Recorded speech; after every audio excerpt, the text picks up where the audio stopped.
Hindi classes में आपका स्वागत है। आइए आज हम बात करेंगे सामान्य हिंदी। ये कंपटीशन एग्जाम के लिए ये किताब बहुत ही इंपॉर्टेंट है। इसमें हम वर्णमाला चैप्टर के मोस्ट इंपॉर्टेंट क्वेश्चन को हम डिस्कस करेंगे।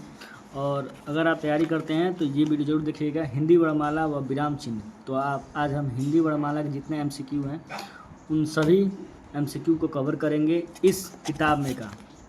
इस किताब से हम कवर करेंगे, जिसका नाम है आदित्य पब्लिकेशन का ये बुक, और ये बहुत ही अच्छी बुक है। तो चलिए स्टार्ट करते हैं। आप पूरा MCQ देखिएगा, बहुत कम समय में आप पूरा MCQ को पढ़ लेंगे। जैसे हमको लगता है अभी आज 50 का टारगेट रहेगा, रोज़ मैं 50-50 करके इसको मैं ख़त्म कर दूंगा। अगर आप खाली टाइम में बैठे रहेंगे तो इस वीडियो को पूरा देख लीजिएगा, आपका कवर हो जाएगा बहुत कम टाइम में, ठीक है। तो चलिए स्टार्ट करते हैं। लिखा है वर्णमाला किसे कहते हैं। तो वर्णमाला वर्णों को व्यवस्थित समूह को क्या कहते हैं, वर्णमाला कहते हैं। तो इसका ऑप्शन नंबर डी हो जाएगा। मैं डायरेक्ट आंसर बताऊंगा, ठीक है। आप वीडियो को रोक के देख सकते हैं, अपने आप को चेक कर सकते हैं। जैसे आप वर्णमाला पढ़े हैं तो वर्णमाला में आप चेक कर सकते हैं इसमें कौन सा सही है, ठीक है। जैसे भाषा की सबसे छोटी इकाई कौन सी है, तो कौन सी है, तो वर्ड होती है, ठीक है। तो ऑप्शन नंबर डी सही हो जाएगा। हिंदी वर्णमाला में वर्ड है। हिंदी वर्णमाला में वर्ड कितने होते हैं, तो 52 होते हैं। तो ऑप्शन नंबर बी सही हो जाएगा। भाषा की सबसे छोटी इकाई क्या है, तो वर्ड होती है। अगर आपको रिवीजन करना है तो ये वीडियो आप देख सकते हैं पूरा कंप्लीट, आपका रिवीजन भी हो जाएगा, ठीक है। लिखा है व्यंजन और स्वर के संयुक्त रूप को क्या कहते हैं, तो अक्षर कहते हैं, ठीक है। व्यंजन और स्वर के संयुक्त रूप को क्या कहते हैं, तो अक्षर कहते हैं, ठीक है। अब हिंदी भाषा में कितने स्वर होते हैं, हिंदी भाषा में कितने स्वर होते हैं, तो 11 स्वर होते हैं, ठीक है। हिंदी भाषा में कितने व्यंजन होते हैं, तो 33 व्यंजन होते हैं। ऑप्शन नंबर बी सही हो जाएगा।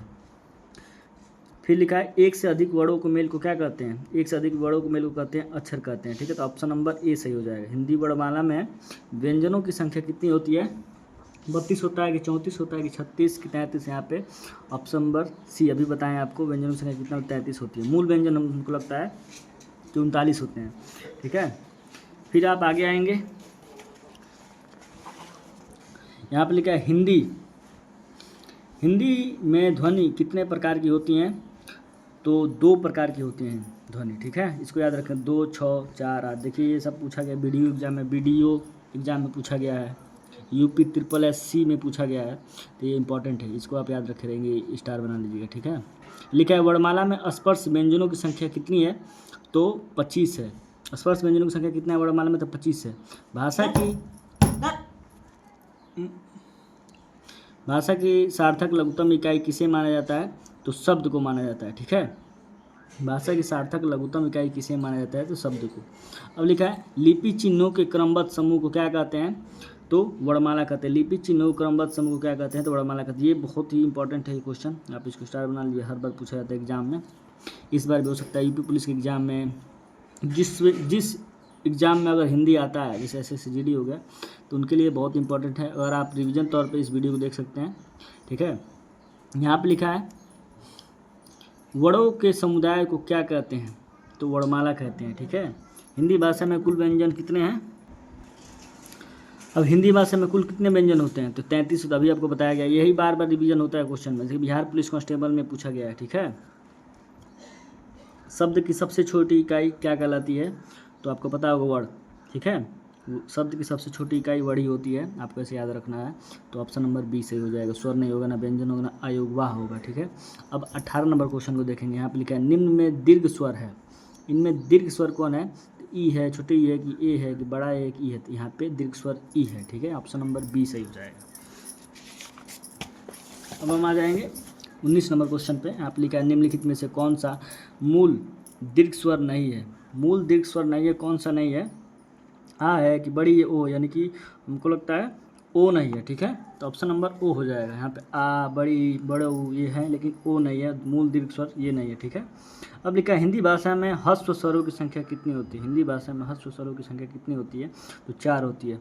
निम्न में दीर्घ स्वर कौन सा है, निम्न में दीर्घ स्वर कौन सा है, तो आपको बताना है आ है कि ए है कि ओ है कि ए है। तो हमको लगता है ऑप्शन दीर्घ स्वर कौन सा है, तो आ है, ठीक है। ऑप्शन नंबर ए सही हो जाएगा।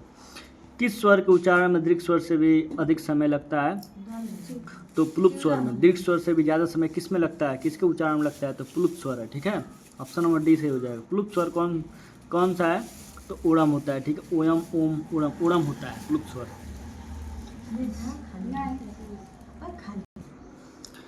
हिंदी ऑप्शन अब हम 24 नंबर क्वेश्चन के बारे में बात करेंगे। यहाँ पे लिखा है हिंदी स्वरों का वर्गीकरण जब जीभ के आधार पर किया जाता है तो निम्नलिखित में से कौन सा भेद इसके अंतर्गत नहीं आएगा।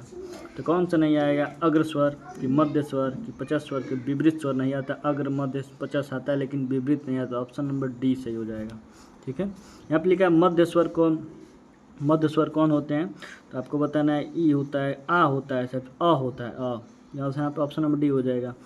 ऊ ई तो पहले वाले में आते हैं, मध्य 50 में तो ऊ आते हैं, अ आते हैं, ऊ सब आते हैं, ऐसे करके याद करना है। यहाँ पे लिखा है भाषा विज्ञान की दृष्टि से ऊ किस प्रकार का स्वर है? तो ऊ आपको याद रखना है, हमको 50 लगता है, 50 समृद्ध है। ठीक है, 50 समृद्ध है। तो ऑप्शन नंबर डी अभी आपको बताएं निम्नलिखित में से कौन सा स्वर समृद्ध है?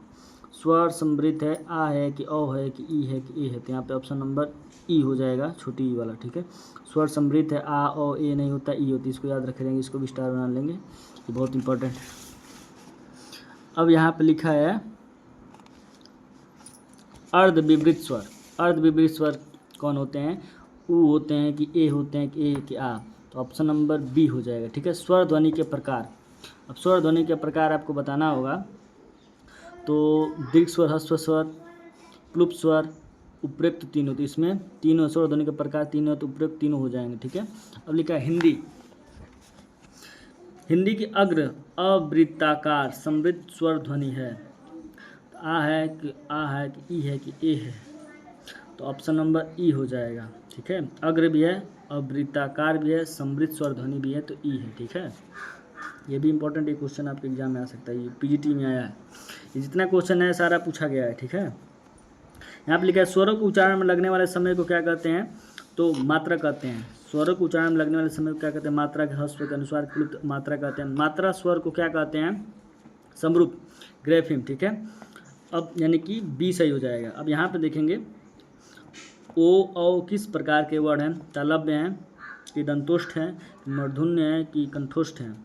तो ऑप्शन नंबर यहाँ पे डी हो जाएगा, कंठोष्ठ हैं। ठीक है, स्वर किसका भेद है? तो ये वर्ण का भेद है, संधि समास लिंग की वर्ण का भेद है स्वर। ठीक है, निम्नलिखित में से कौन सा संयुक्त स्वर नहीं है?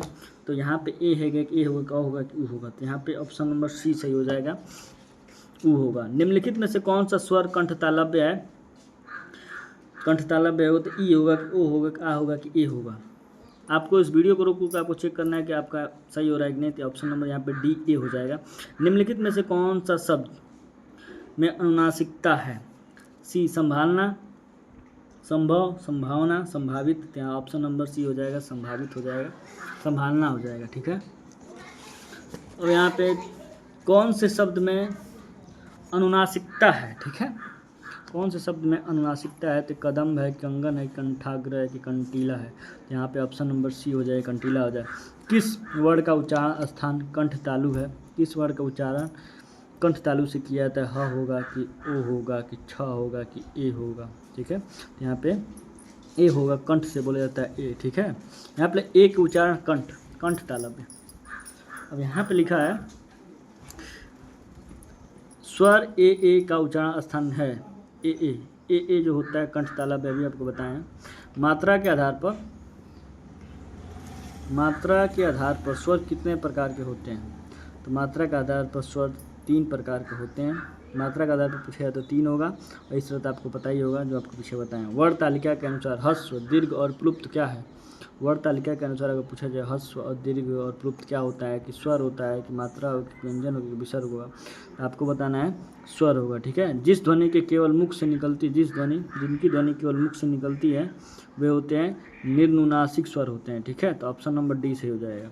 यहाँ पे कंठ तालव्य कौन सा है? ऊ बड़ा हुआ है कि ए है कि रस है कि आ है? तो यहाँ पे ऑप्शन नंबर सी हो जाएगा। ठीक है, अब लिखा है ए और ए का उच्चारण स्थान है, तो कंठ तालव्य है। अभी आपको बताए हैं, हम रोज़ डेली 50 क्वेश्चन लाएंगे MCQ, जो सारा इंपॉर्टेंट रहेगा। बस आपको इस वीडियो को देखना है, रिवीजन कर लेना है डेली 50। अभी इस वर्णमाला का पार्ट 2 लेगा, फिर पार्ट 3, जब तक ये पूरा MCQ खत्म ना हो जाए। आप इसका थ्योरी पढ़ लीजिए, थ्योरी लेने के बाद इस वीडियो को बस देख लीजिए, आपका पूरा रिवीजन हो जाएगा। और आपके पास ये किताब नहीं होता। ठीक है, आप लिखा निम्नलिखित में से कंठ ध्वनि कौन सी है? तो क ख य र च छ। तो यहाँ पे हो जाएगा क ख। निम्नलिखित में से हिंदी की कंठ ध्वनि है, तो ये हो जाएगा ह। तो ऑप्शन नंबर डी से हो जाएगा। घ का उच्चारण स्थान कौन सा है, तो बी हो जाएगा। घ कंठ से बोला जाता है।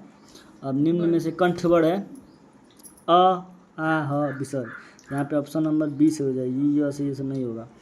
अब यहाँ पे 50 क्वेश्चन तक हो गया। अगला जो वीडियो आएगा 50 क्वेश्चन रहेगा, जो इसके आगे वाला रहेगा, तो पूरा कवर हो जाएगा। ठीक है।